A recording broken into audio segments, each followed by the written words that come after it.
अस्सलाम वालेकुम viewers, welcome back to my channel. अगर आप मेरे चैनल पर नए हैं या पहली बार मेरी वीडियो देख रहे हैं तो काइंडली चैनल को सब्सक्राइब कर लीजिए।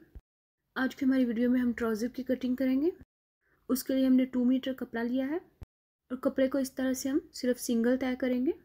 इसके बाद हम सबसे पहले इलास्टिक का निशान लगाएंगे जो कि हमने 1.5 इंच पर लगाया है। अब हम लेंथ लेंगे 33 इंच, लेकिन जो इलास्टिक का हमने 1.5 इंच पर निशान लगाया है उस 1.5 इंच को निकाल के हम 33 इंच लेंगे और इसके बाद जो कपड़े में कान है हम उसको काट देंगे यहाँ से इस तरह से। और इसके बाद हम पैंट के आसन का निशान लगाएंगे जो कि 40 इंच है। और इसके बाद हम हिप्स का निशान लगाएंगे जो टोटल 40 है और 40 को हम 4 में डिवाइड कर देंगे तो उसका 10 आएगा। 10 पर इस तरह से निशान लगा लेंगे।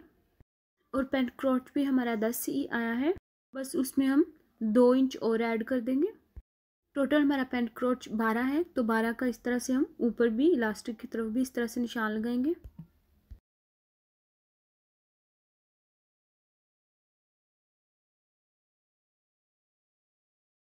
अब यहाँ पर हम पाँचा का निशान लगाने के लिए हम 3 इंच इस तरह से छोड़ देंगे और फिर पाँचा का निशान लगाएंगे जो कि 6 इंच लिया है हमने। और फिर इस तरह से हम रूलर को कर्व की शेप देके पैंट पर निशान लगाएंगे और इस लाइन को हम पाँचे तक खींच लेंगे।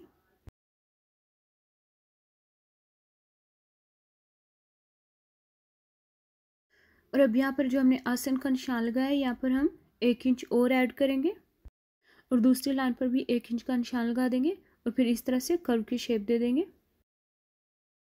और यहाँ पर भी पैंट को शेप देने के लिए हम रूलर को इस तरह से कर्व की शेप देंगे और लाइन लगा लेंगे। इस लाइन को भी हम पाँचा की तरफ खींच लेंगे।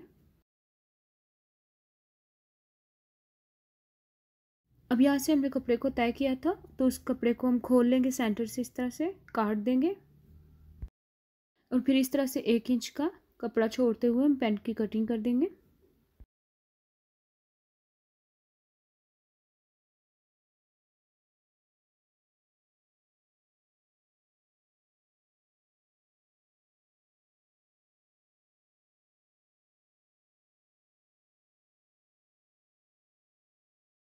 और पैंट के इस तरफ से हम 1 इंच का कपड़ा नहीं छोड़ेंगे, लाइन के ऊपर ही काट लेंगे।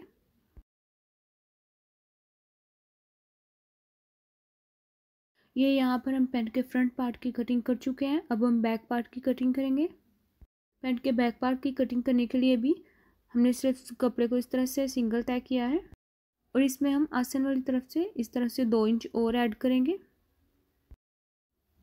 इलास्टिक से लेके हम इसी तरह से पाँचे की तरफ 2 इंच ऐड करते चलेंगे।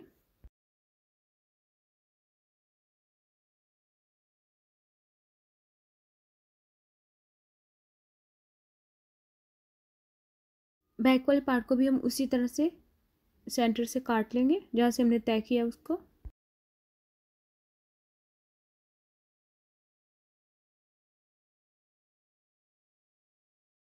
और इसके बाद हमने जो 2 इंच ऐड किया है इस लाइन के ऊपर हम कटिंग करेंगे।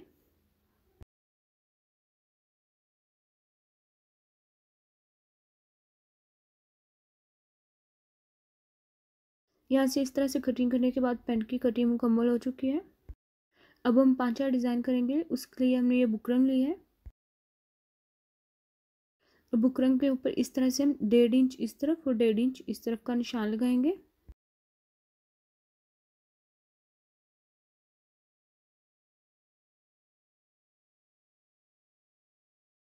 निशान लगाने के बाद उसको हाफ से हम इस तरह से फोल्ड करेंगे और फिर कैंची से इस तरह से उसको काट देंगे।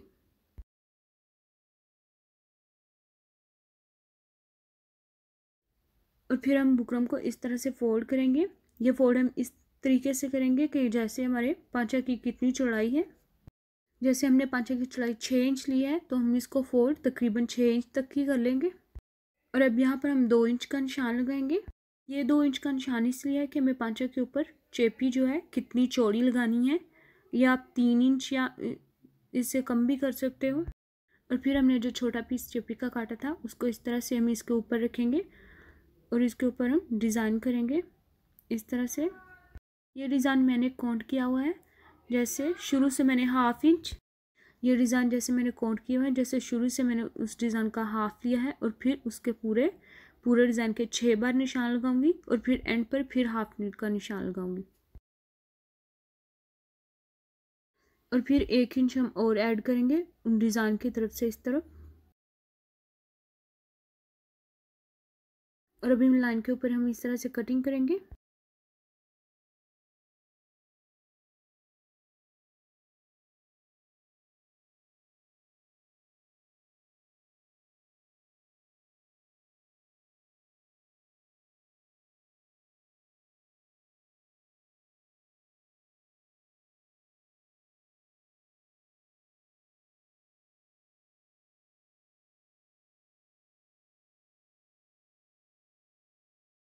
और अब ये जो हमने पहले डिज़ाइन जैसे लाइनें लगाई थी डिज़ाइन के ऊपर, उन डिज़ाइन के ऊपर हम कटिंग करेंगे इस तरह से।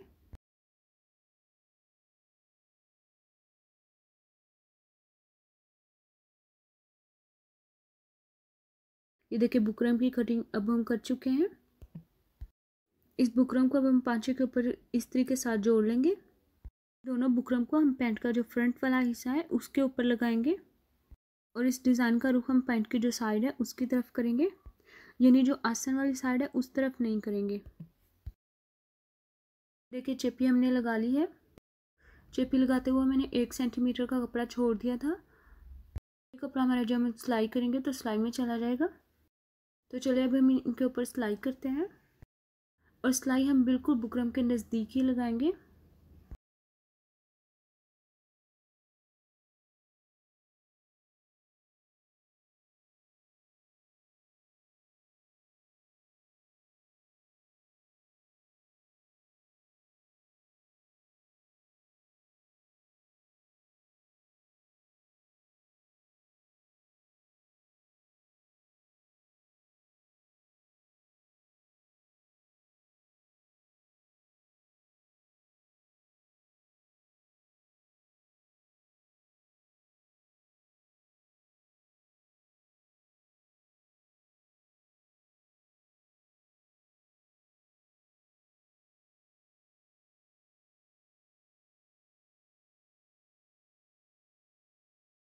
और फिर इस तरह से हम चेपी के नज़दीक थोड़ा थोड़ा कपड़ा छोड़ के इनकी कटिंग कर देंगे।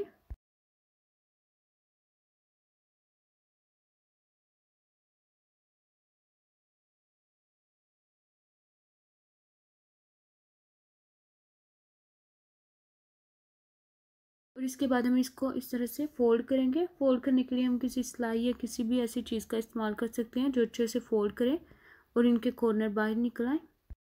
देखिए मैंने फोल्ड करने के लिए सिलाई का इस्तेमाल किया है और इनके कॉर्नर अच्छे से बाहर निकालने के बाद मैंने ऊपर से इसे इस्त्री कर लिया है।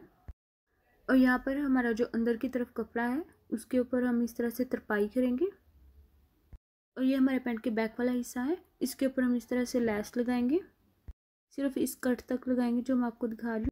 और लैस का जो रुख है इस तरह से हम बाहर की तरफ रखेंगे, यानी इस तरफ। वो बाद में आपको पता चल जाएगा किस लिए। और फिर उसके ऊपर इस तरह से सिलाई लगा देंगे।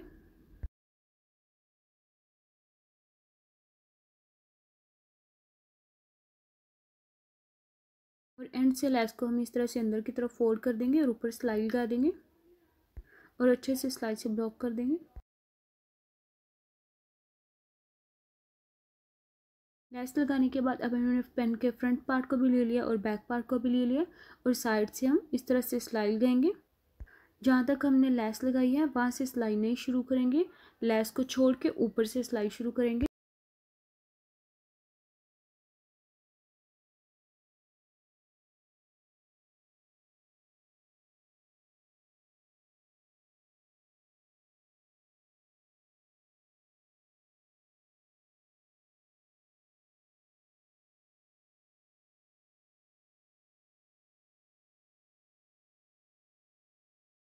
इस तरह से लैस के पास आके हम सिलाई को ख़त्म कर देंगे। यहाँ पर भी हम सिलाई से अच्छे से ब्लॉक कर देंगे कि पैंट की साइड पर सिलाई लगाने के बाद ये पांचे की शेप इस तरह से आई है।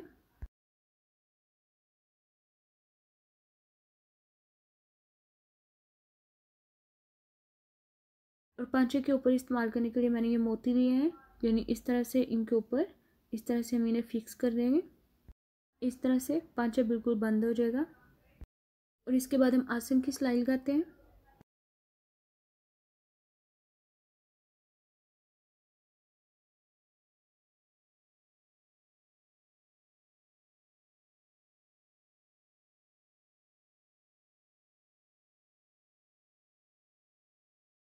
दोनों साड़ियों के आस्तीन की सिलाई लगाने के बाद अब हम पैंट के नेफे की सिलाई करते हैं। अगर आप चाहें तो यहाँ पर इलास्टिक भी इस्तेमाल कर सकते हैं और या ऐसे ही सिलाई कर सकते हैं जैसे मैं सी रही हूँ।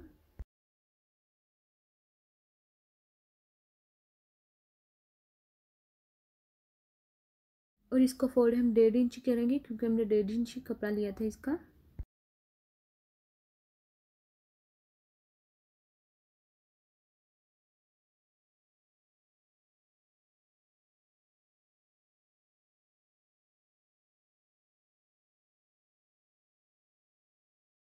नेफा की सिलाई करने के बाद अब हम पांचा की सिलाई करेंगे, यानी पांचा को बंद करेंगे यहाँ से।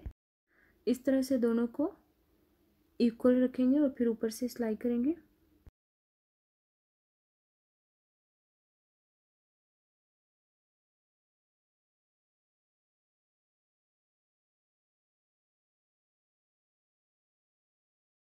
और इस सिलाई को हम आसन तक ले जाके, आसन की जो सिलाई है इससे थोड़ा आगे तक ले जाके हम बस कर देंगे और फिर नए सिरे से दूसरे पांचे की सिलाई करेंगे।